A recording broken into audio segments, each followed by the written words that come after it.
How you doing, everybody? Welcome back to Monkey Shine Lab, and got a real quick snap, spoiler-free review of Netflix Texas Chainsaw Massacre.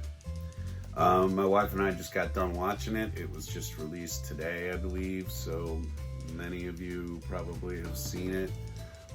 If you haven't and you're sitting there going, there's no way I'm going to watch a direct to Netflix sequel to a film that has spawned many bad sequels. I own them all. I even own the semi-hard to find Texas Chainsaw Massacre, The Next Generation, starring Renee Zellweger and Matthew McConaughey. You didn't know this existed, did you? Anyway, when I saw that there was going to be a Texas Chainsaw released directly to Netflix, I was as suspicious and dubious as all of the rest of you. But I am also now here to throw myself on the mercy of the internet. I have not stated anything previous to this by saying, oh God, here we go with another placeholder film. Lots and lots and lots of sequels that you see these days are sort of licensed placeholder films. As a matter of fact, the Spider-Man franchise, the Amazing Spider-Man franchise, was sort of half-assedly set as a licensed placeholder for Spider-Man with Fox. The probability of a released directly to Netflix horror movie is not a good thing. You have stupid shit like The Bird Cage or The Bird Brain or whatever. What was that? Not The Bird Cage. That's La Cage aux Folles. Which is not a horror movie, it's a comedy. God, I'm kicking myself. I'm totally off base here. But let's talk about this film, actually, instead of all the other placeholder ninny ass bullshit that has happened with this franchise over the years. Is this a film that you should watch? Well, if you are looking for a bunch of people getting killed in very imaginative and spectacularly effectful ways, then yes, this is the film for you. I am not saying that this is a cinematic masterpiece by any means here. But without going into specifics, because I don't ever ruin movies for anyone, I will say this. The acting is competent. The plot twists are good. You can see them coming a mile away. But in the end, is it an entertaining hour and 25 minutes, hour and 23 minutes? Absolutely. They keep it really tight. They keep it just what it needs to be. And, I mean, my wife and I were very surprised. The jump scares are good. The effects are good. The Leatherface is good. There's a lot of times where I was sitting there and turning to Annie and admitting I wanted to hate on this a lot more than I am. I was going into this not expecting much.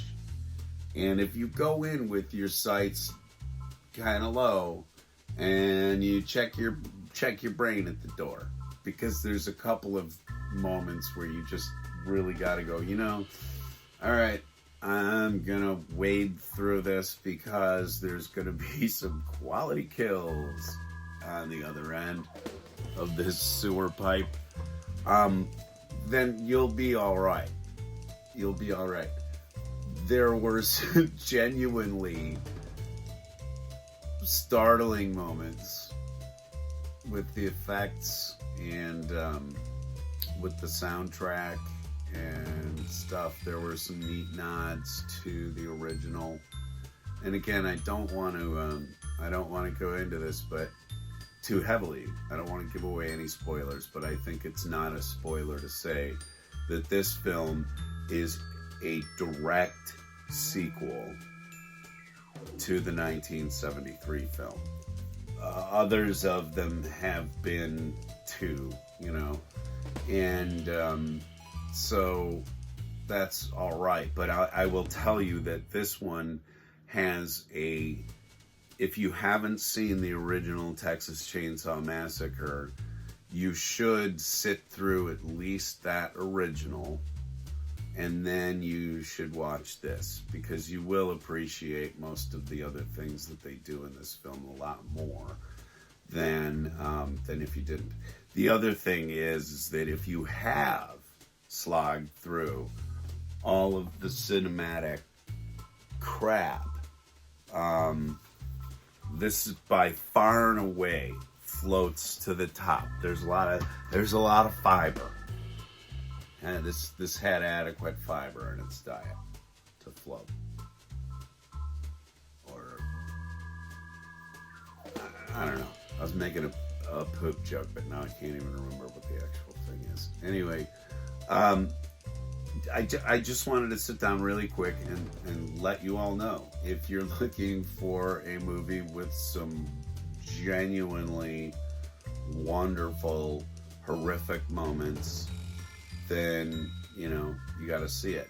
And the other thing that you should know going into it is that, just like with everything in Netflix, if you don't see it trying to shuffle you on to the next piece, it means that there's something down past the credits that you haven't seen yet. Little trick for you to remember next time. But there is a tag scene after the credits, as is the fashion with everything these days. But in this case, you won't mind. You will not mind the entire ride, and you will not mind the end at all. If this is how they're going to ride with the next one, I'm on board. I will be anticipating seeing this director's work some more, and seeing if they manage to make another film from this, because it was fun. I'd sit through another one. Anyway, thank you very much for coming out here to the Monkey Shine Lab and checking out what we've got for you. This is kind of an unusual episode, but it was unusual circumstance. I just thought I would let you know that if you were thinking about sitting down to it, go ahead and do it. It's a good thing. Annie and I enjoyed it. We really did. If you like what you see here, please remember, like, share, and subscribe, that whole 9 yards. But I will see you all again very, very soon with an actual episode, an actual thought-out film review, very, very soon. Until then, signing off. So long.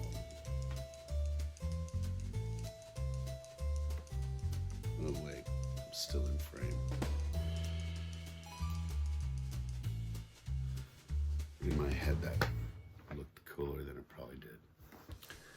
See you tomorrow.